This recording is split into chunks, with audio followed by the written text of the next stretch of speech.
फिर सेनापति अपनी सेना के भृत्यों को क्या आज्ञा देवे, इस विषय को अगले मंत्र में कहा है। भावार्थ, इस मंत्र में वाचक् लुप्तोपमा अलंकार है। सभापतियों को योग्य है कि सेना में दो प्रकार के अधिकारी रखें।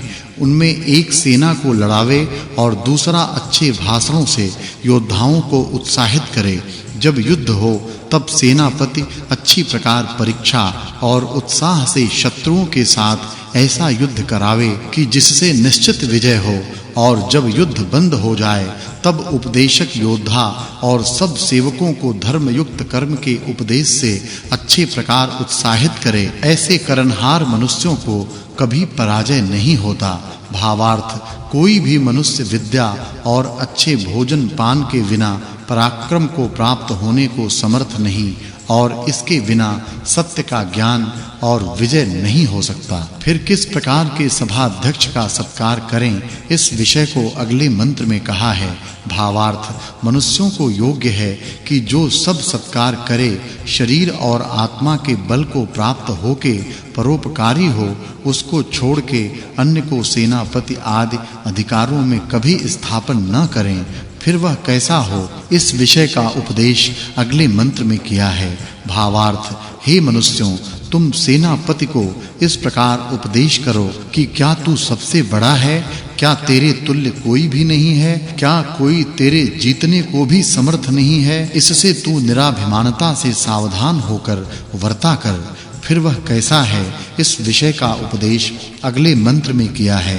भावार्थ, हे मनुष्यों, तुम लोग जो सहाय रहित भी निर्भय होके युद्ध से नहीं हटता तथा अत्यंत शूर है, उसी सेना का स्वामी करो। भावार्थ, हे मनुष्यों, तुम लोग जो दरिद्र को भी धनयुक्त, आलसियों को पुरुषार्थी और श्रवण रहितों को श्रवण युक्त करे, उस पुरुष ही को सभा आदि का अध्यक्ष करो।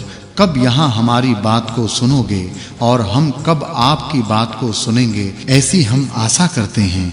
भावार्थ, हे मनुष्यों, तुम लोग जो शत्रुओं के बल का हनन करके तुमको दुख से हटाकर सुखयुक्त करने में समर्थ हो तथा जिसके भय और पराक्रम से शत्रु नष्ट होते हैं, उसे सेनापति करके आनंद को प्राप्त हो। भावार्थ, इस मंत्र में वाचक् लुप्तोपमा अलंकार है। अपनी सेना के प्रति और वीर पुरुषों की सेना के बिना निज राज्य की शोभा रक्षा नहीं हो सकती। जैसे सूर्य की किरणें सूर्य के बिना स्थित और वायु के बिना जल का आकर्षण करके वर्षाने के लिए समर्थ नहीं हो सकती, वैसे सेनाध्यक्ष के बिना और राजा के बिना प्रजा आनंद करने को समर्थ नहीं हो सकती। फिर उसके संबंधी गुणों का उपदेश अगले मंत्र में किया है। भावार्थ, जैसे गोपाल की गौ जल रस को पी निज सुख को बढ़ाकर आनंद को बढ़ाती है, वैसे ही सेनाध्यक्ष की सेना और सूर्य की किरण औषधियों से वैद्यक शास्त्र के अनुकूल व उत्पन्न हुए परिपक्व रस को पीकर विजय और प्रकाश को करके आनंद कराती हैं। फिर वे क्या करती हैं, इस विषय को अगले मंत्र में कहा है। भावार्थ, इस मंत्र में वाचक् लुप्तोपमा अलंकार है। मनुष्यों को योग्य है कि सामग्री, बल और अच्छे नियमों के बिना बहुत राज्य आदि के सुख नहीं प्राप्त होते। इस हेतु से यम नियमों के अनुकूल जैसा चाहिए वैसा इसका विचार करके विजय आदि धर्मयुक्त कर्मों को सिद्ध करें। फिर उस राजा के कृत्य का उपदेश अगले मंत्र में किया है। भावार्थ, यहाँ वाचक् लुप्तोपमा अलंकार है। वही सेनापति होने के योग्य होता है जो सूर्य के समान दुष्ट शत्रुओं का हंता और अपनी सेना का रक्षक है।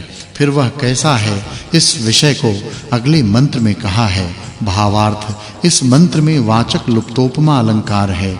जैसे सूर्य आकाश में रहनहारे मेघ का छेदन कर भूमि में गिराता है, वैसे पर्वत और किलों में भी रहनहारे दुष्ट शत्रुओं का हनन करके भूमि में गिरा देवें। इस प्रकार किए बिना राज्य की व्यवस्था स्थिर नहीं हो सकती। अब राजा का सूर्य के समान करने योग्य कर्म का उपदेश अगले मंत्र में किया है। भावार्थ, इस मंत्र में वाचक् लुप्तोपमा अलंकार है। मनुष्यों को जानना चाहिए कि ईश्वर की विद्या वृद्धि की हानि और विपरीतता नहीं हो सकती। सब काल सब क्रियाओं में एकरस शिष्ट के नियम होते हैं।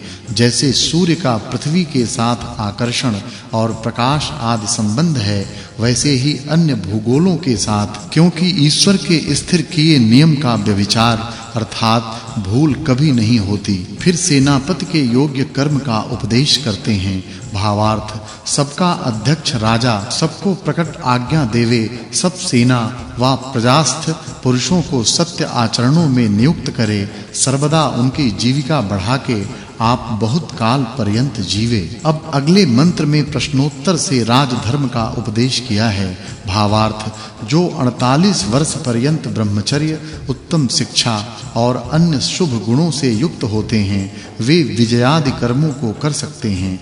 जैसे राजा सेनापति को अपनी सेना के सब नौकरों की व्यवस्था को पूछे, वैसे सेनापति भी अपने अधीन छोटे सेनापतियों को स्वयं सब वार्ता पूछे। जैसे राजा सेनापति को आज्ञा देवे, वैसे स्वयं सेना के प्रधान पुरुषों को करने योग्य कर्म की आज्ञा देवे। भावार्थ, हे विद्वान, किस साधन व कर्म से अग्नि विद्या को प्राप्त हो और किससे ज्ञान और क्रिया रूप यज्ञ सिद्ध होवे, किस प्रयोजन के लिए विद्वान लोग यज्ञ का विस्तार करते हैं, फिर ईश्वर और सभा आदि के अध्यक्षों को कैसे जाने, इस विषय को अगले मंत्र में कहा है। भावार्थ, मनुष्यों को योग्य है कि असाधारण उत्तम करने सदा सुख देनहार धार्मिक मनुष्यों के साथ ही मित्रता करके एक दूसरे को सुख देने का उपदेश किया करें। फिर वह सभाध्यक्ष कैसा हो, इस विषय को अगले मंत्र में कहा है। भावार्थ, इस मंत्र में वाचक् लुप्तोपमा अलंकार है। वे ही धार्मिक पुरुष हैं जिनका शरीर, मन और धन सबको सुखी करे। वे ही प्रशंसा के योग्य हैं जो जगत के लिए प्रयत्न करते हैं। इस सूक्त में सेनापति के गुण वर्णन होने से इस सूक्तार्थ की संगति पूर्व सूक्तार्थ के संग जाननी चाहिए। यह 84वां सूक्त और 8वां वर्ग समाप्त हुआ। फिर वे सेनाध्यक्ष आदि कैसे हों, इस विषय का उपदेश अगले मंत्र में किया है। भावार्थ, इस मंत्र में उपमा और वाचक् लुप्तोपमा अलंकार है। जैसे अच्छी शिक्षा और विद्या को प्राप्त हुई पतिव्रता स्त्रियां अथवा स्त्रीवत सदा अपनी स्त्रियों से प्रसन्न ऋतुगामी पति लोग अपनी स्त्रियों का सेवन करके सुखी, और जैसे सुंदर बलवान घोड़े मार्ग में शीघ्र पहुंचा के आनंदित करते हैं, वैसे धार्मिक राजपुरुष सब प्रजा को आनंदित किया करें। भावार्थ, इस मंत्र में वाचक् लुप्तोपमा अलंकार है। जैसे वायु वृष्टि का निमित्त होके उत्तम सुखों को प्राप्त करते हैं, वैसे सभाध्यक्ष लोग विद्या से सुशिक्षित होके परस्पर उपकारी और प्रीति युक्त होवें। भावार्थ, इस मंत्र में वाचक् लुप्तोपमा अलंकार है। जैसे वायुओं के अनेक सुख और प्राण के बल से पुष्टि होती है, वैसे ही शुभ गुण युक्त विद्या, शरीर और आत्मा के बल युक्त सभाध्यक्षों से प्रजाजन अनेक प्रकार के रक्षणों को प्राप्त होते हैं। फिर वे क्या-क्या करें, इस विषय को अगले मंत्र में कहा है। भावार्थ, मनुष्यों को उचित है कि मन के समान वेगयुक्त विमानादि यानों में जल, अग्नि और वायु को संयुक्त कर उसमें बैठ के सर्वत्र भूगोल में आ जाके शत्रुओं को जीतकर प्रजा को उत्तम रीति से पाल के शिल्प विद्या के कर्मों को बढ़ा के सबका उपकार किया करें। भावार्थ, इस मंत्र में वाचक् लुप्तोपमा अलंकार है। हे मनुष्य, जैसे वायु बादलों को संयुक्त करता है, वैसे शिल्पी लोग उत्तम शिक्षा और हस्तक्रिया, अग्नि आदि अच्छे प्रकार जाने हुए वेगकर्ता पदार्थों के योग से स्थानांतर को प्राप्त होके कार्यों को सिद्ध करते हैं। फिर वे क्या करते हैं, इस विषय का उपदेश अगले मंत्र में किया है। भावार्थ, सभाध्यक्षादि मनुष्य लोग क्रिया कौशल